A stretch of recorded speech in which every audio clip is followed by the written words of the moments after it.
Amiri leero teekayo ku status yo nti Dear Chosen Becky wantama singa otuliko oguyindo. Mbaga ya Chosen Becky.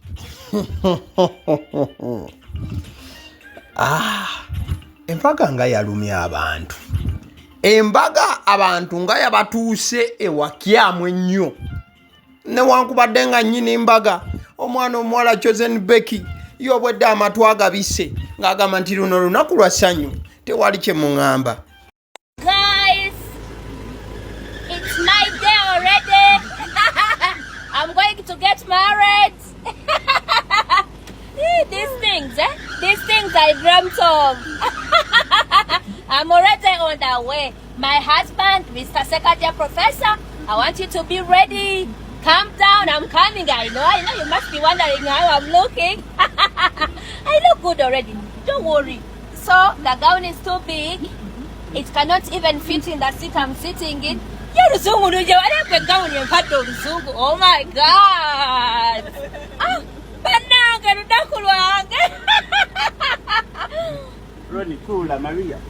The things Chosen Becky dreamt of byandibanga ate ebintu tebyataaninze out kubeera birungi.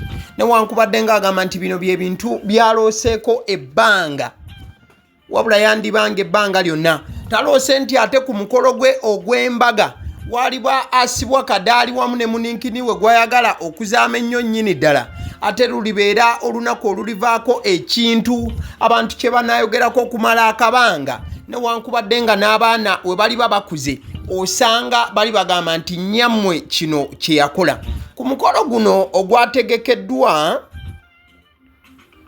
batabani oba abaana ba Chosen Becky balina ekintu ekyabakoleddwa oba ekyabakozeseddwa nnyabwe mu ngeri y'okubanga asupurizinga bbaawe Ssekajja era omulaba omusajja ye yabadde surprised ekitenkanika n'amaziga ne gatandika okuba nga gattulukuka oba nga gateeyirika okuva mu nkompe z'amaaso.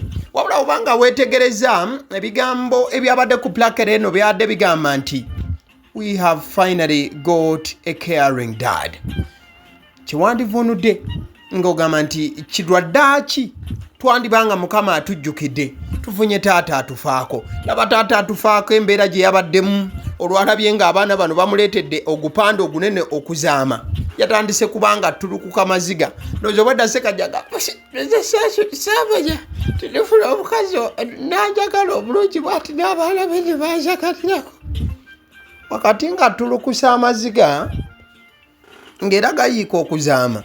Ate bangi ebyokuba nti Ssekajja kino kyamusanyusiza n'okuba nti kyamuleesa amaziga tebaabifuddeko. Batandise kufa ku bubaka obwabadde ku bigambo bino.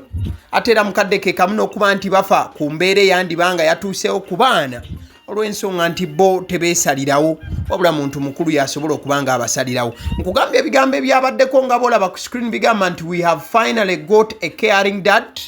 We are the Sekajjas. Ekivunulwa nti kyaddaaki Mukama atujjukidde. Tufunye taata atufaako.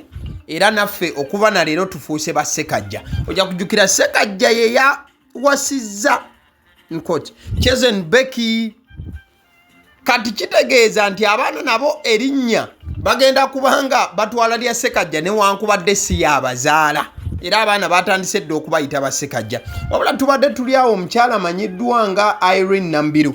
Nja kujjukiza nti Iren Namubiru mukwano nnyo gwa Chosen Becky. Era Iren Namubiru abamu ku bayimbi basinga okwagala mu Uganda be yali avuddeyo n'ayatula ebituukiridde nti abaagala.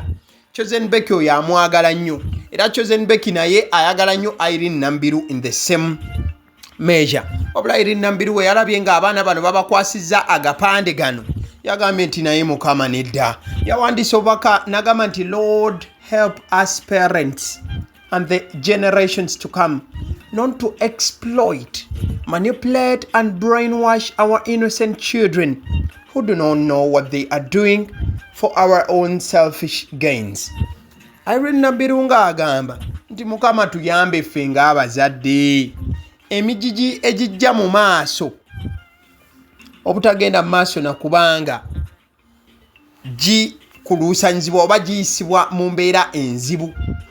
Yogera ku mbeera y'okubanga bakozesebwa ebyo bye batagwanidde, embeera y'okubanga babooza obwongo ne babateekamu ebintu ebitasaanye, ng'ate abaana bano bato tebamanyi ki kye bakola, wabula ng'abazadde bakola bino byonna olw'ensonga bo baagala kusanyusa mitima gyabwe nakubanga balina bye bayisaawo. Kino nno Iren Namubiru yabadde obuufu abwolekezza abaana bano abato ababadde bakutte agapande nga bawaana omusajja omupya Beki gwe yafunye, wabula ng'ate ono si kitaabwe, ng'era abaana bano balaga nti omusajja ono yafuuse taata waabwe era n'erinnya bagenda kwetikka lirye erya Ssekajja. Ku bimu ku bipande osobola okulaba omwana ono asooka n'agamba yes my mom now owns the name Ssekajja. Ekipande kiriko obubaka obugamba nti abafa mufe kati maama wange erinnya lya Ssekajja yalina. Then oli addako wakati ayina biri bye nnakugambye. Then bali abasembyeyo abalina ebinene bigamba nti baaniriza oba bakwanjulira mu butongole ba Ssekajja nti bo be ba Ssekajja wamu n'omwami yatutte nnyaabwe wamu n'ennyaabwe.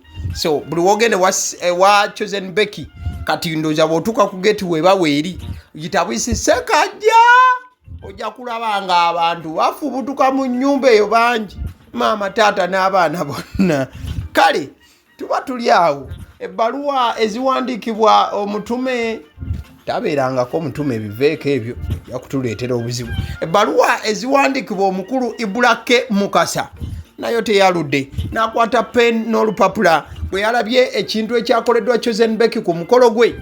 Ibulake Mukasa n'agamba nti no, I got to write a letter to Chosen Beki. Ebbaluwa wandiikiddwa Ibulake Mukasa ebadde efaananako bweti era nga bw'ogirengera ebadde ya miko giwererako ddala era nga n'obubaka butadde mu mitendera bwe numbers. Okusookera ddala agambye muganda wange Chosen Blood ne mwannyinaze Ssekajja bambi nedda ebintu bye mukola si birungi.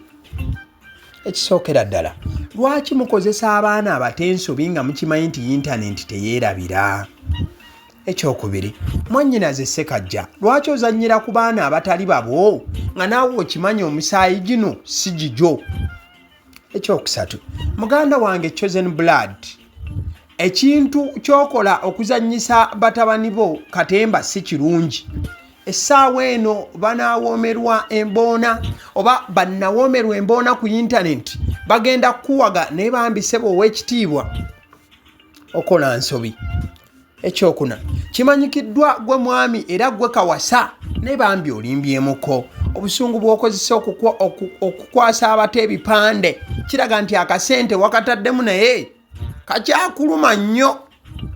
Ekyokutaano, omusajja yenna bw'ategekera mukyala w'Embaga ate n'atandika kwekola busolosolo nga bw'oli mu kukola mwami Chosen ssebo. Ate ono Chosen Beki yakoze omukolo ate Ibulake obwedde amuyita Chosen Blood. Nagamba nti omusajja yenna bw'ategekera mukyala w'Embaga ate tatandika kwekola busolosolo nga bw'oli mu kukola mwami Chosen ssebo. Ekyomukaaga, mukyala Ssekajja bambi tokkiriza mwami Chosen kuvuga speed bambi naawe ng'omukyala weerwaneko bannanga omwenkanonkano gwajja. Ekyomusanvu, kimanyi omusajja tabalirwa malya ne muganda wange Chosen basajja banno tugenda kutandika okubalira amalya mu bbanga ttono nnyo. Ebbaluwa Ibulake n'agimaliza bw'ati: abatasanyukidde bigambo byange oba abatasanyukidde bigambo byange munsonyiwe naye musajja munnaffe ali bulala nnyo. Nsigadde nze mukadde wammwe wano e Masaka. Baluwa ewandiikiddwa Ibulake Mukasa ng'agiweereza Ibulake bannange. Kati omukolo twadde ku gwa Chosen Beki ogamba Chosen Blood. I don't understand. Kale katugenda ku speech y'omwami Ssekajja. Wabula Ssekajja agenda okuwa speech ng'obuwuka bujjudde ku mukolo oba buwuka bwavudde wa? Chosen Beki ne bamuwa akatambala akabbulaka n'atandika okubuwujja. Bwawujja ku mwami wamugamba munayi mwami togendako obuwuka. Abantu banwanisiza nnyo kyekituufu bayogedde ebintu bingi nnyo abamu batuka ne bampita driver abamu bampise ebintu bingi ebivoola naye wali olabyeko omuntu nga newe bakuvuma ki newe bayogera ki tava ku saidi yo teyenyenyamu yadde ne bwati natuka neneebuuza naye omukyalo ono ddala kiki kubanga abantu abo bagamba oyo gaayi simanya biki ngera bimbadde mubiraba naye omukyalo ono ayimiridde nange kambabulire omukyala waaba akwata ti naawe oba oyina omwagala anjiriddewo omubiri kubanga even before social media nga tetunaba kuvaayo kubalaga nti twagalana era byalingawo bagamba oyo agenda kutwalawa ne batandika nekyo ekibuuzo ky'omuntu obutaba na ssente naye nga abanyogerako tebamanyi nakumanya ne bagamba agenda kutwalawa agenda kuyuzinga era akwagalako biki ani abadde alwanyisa Ssekajja okumala ebbanga Ssekajja abeekokkola bantu mwe muli babi mumulwanyisiza okuva we yafuna omuninkini we kati kyolaba ku screen ekyo kifaananyi kya dictator Amir ng'ali wamu n'abaana bano bewalabye abazze n'ebipande byabadde biraga nti bafunye taata afaayo wabula era ebifaananyi byendi mu kulaga oba ekifaananyi kyolaba ekya dictator Amir awo yali n'abaana be nga musanyufu nnyo ebitenkanika oba ekyo kyekifaananyi ekiraga taata atafaayo because bino byonna mu kujja comparison zatandise kubanga zikolebwa wakati wono gwe bayise taata afaayo wamu ne taata atafaayo ye dictator Amir olw'ensonga abaana bano ye kabazaala yennyini wabula ate abamu ne batandika okukomyawo biri ebikadde ebyokuba nti Ssekajja gye buvuddeko omukyala gwe yazaalamu abaana yagendako ne wa minisita Balamu ng'agamba nti Ssekajja talabirira baana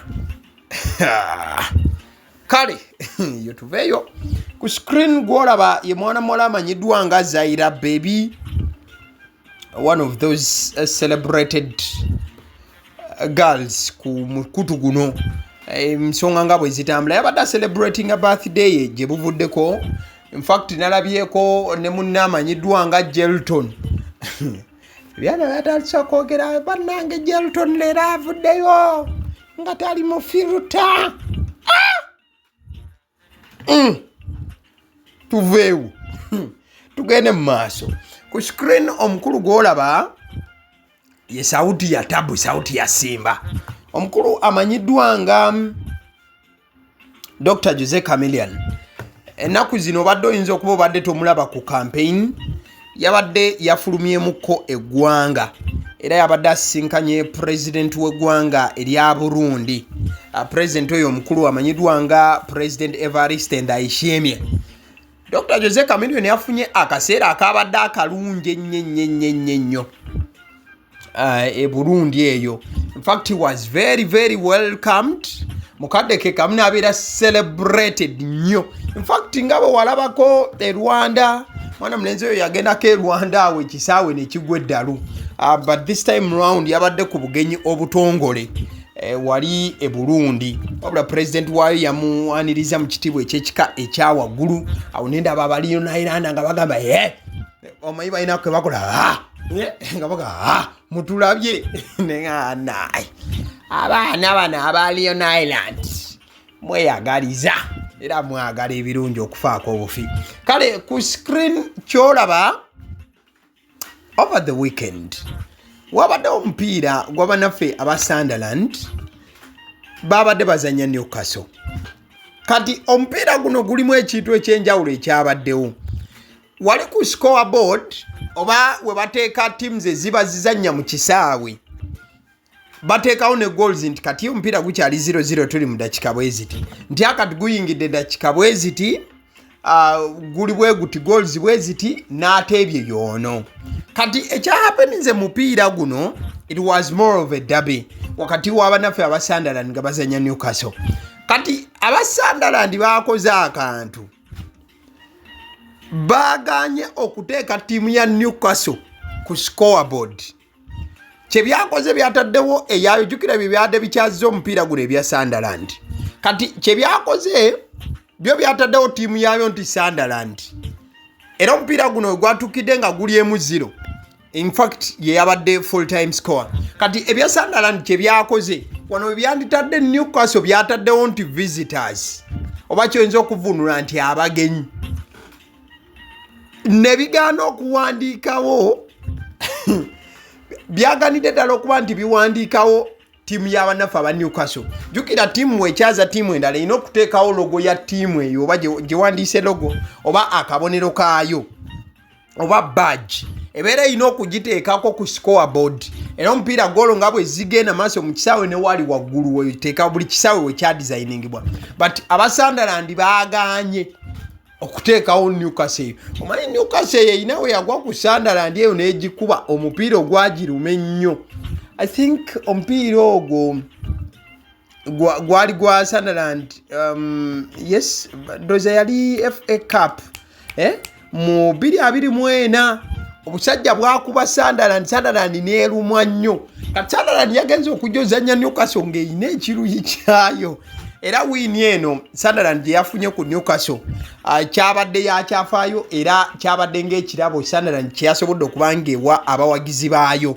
but mukadde ke kamu yakoze fujja ery'amaanyi ku Newcastle yaganye okuteeka badge yayo ku scoreboard negaana n'okuba nti eteekawo kyonna in fact omupiira ogwo mwana munezi amanyiddwa nga Nick Walterment muyizi tasubwa wa Newcastle ate yamaliriza yeeconnectinze nga yeeteebye goal mu match eyo yabaddewo over the weekend kati n'erinnya lya Nick Walterment tebaalitaddewo nti oba baliteeko balage nti own goal nedda bagambye buli kikwatagana ne Newcastle ga si ate tetwagala ale nzikiriza nkutegeeze ku bannaffe aba Honeybites bagamba nti bo omulimu gwe bakola gwa kukolera byakulya eby'abaana abadda ku masomero we tugamba abaana abadda ku masomero saabo bokka abadda ku masomero wabula n'ababeera ewaka balina package ey'ebyokulya eby'abaana mu line efaananako bwetyo gwe bakubire bukubizo bagambe njagala package y'ebyokulya by'abaana abali ku masomero oba abaana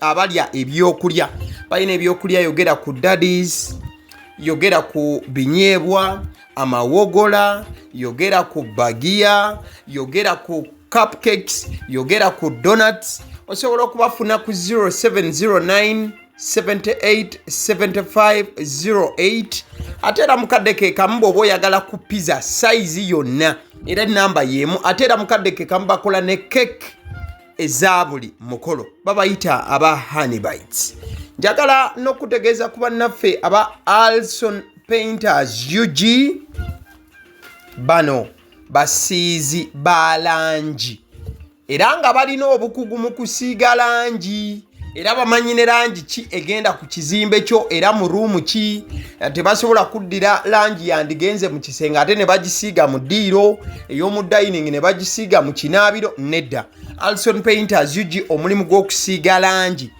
bagukugukira ddala basiiga ebizimbe okuviira ddala ku ruumu emu paka ku makalina gwe bakubira ebukubizo bagambe nti Alson Painters UG namaliriza okuzimba ekizimbe kyange in fact ne bw'oba olina ekizimbe nga kikadde nga olaba langi yaakyo efaanana si bulungi Alson Painters UG bazze kugonjoola ensonga eno bakubire ku 0705 1936 be bannaffe aba Alson Painters UG aba Sedi omusunsuzi lyerinnya eryange yenze aba Sedi omusunsuzi yenze atuula emabega w'omuzindaalo buli lunaku era ly'eddoboozi ly'owuliriza ku mukutu guno aba Sedi omusunsuzi ly'eddoboozi eryo era ng'omukutu kwoli gwe guno ogwagaliwo nagamba nti information yonna gy'olaba ku channel eno tetugattamu kintu kyonna ate tewali kye tutoolamu information nga bw'eba eyingiddewo ffe bwe tugikwata ne tugikuwa kati gwe omulabi n'osalawo ki ekyokukozesa information eyo kati kyogenda okukola mukwano gwange bw'oba omaliriza okulaba vidiyo eno likinga commentinga ki kyolowooza mukadde ke kamu subscribing aboba nga omukutu guno oli mupya ate era mukadde ke kamu sharingira mikwano gyo girabe video eno ate ne videos endala ku mukutu guno. Agaliwo YouTube channel mwebale kutulaba.